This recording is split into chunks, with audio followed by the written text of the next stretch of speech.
Hoje nós estamos aqui porque hoje nós vamos fazer uma fogueira na nossa casa. Olha aqui, tudo arrumado. Aqui é a bateria.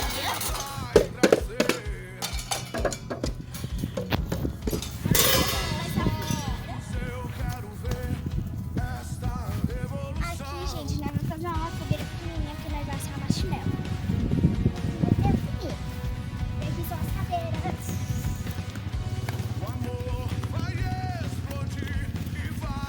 E aqui a churrasqueira, né, pra nós assar as carnes. E com um passe de mágica, prontinho, galera! Essa é a nossa fogueira. Já já vem mais gente e já já nós volta de novo. Esse mundo eu vencerei.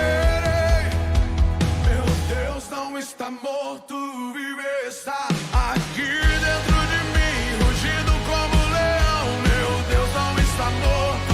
Olha só, gente, o tamanho dessa fogueira. Rugindo como leão, ele ruge.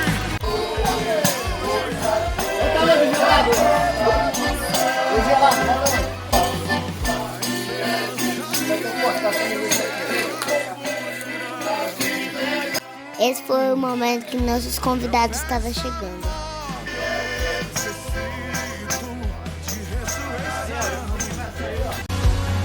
E nesse momento foi na hora que as crianças estavam assando marshmallow e assando milho verde. Esse mundo vencer. Bom, gente, essa aqui é a nossa fogueira. O que vocês acharam? Vive, está aqui dentro de mim, rugindo como leão. Meu Deus não está morto, vive, está aqui dentro de mim, rugindo como leão. Ele ruge como leão. Ele ruge. O céu vai rugir e o fogo cair. O chão vai tremer com o som do avivamento. O céu vai rugir. Tivemos um momento para escutar a palavra do Senhor. O chão vai tremer com o som do avivamento. O céu vai rugir e o fogo cair. O chão vai tremer com o som do avivamento.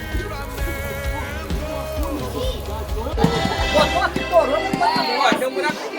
Aí a gente tá passando aqui as costelas, né?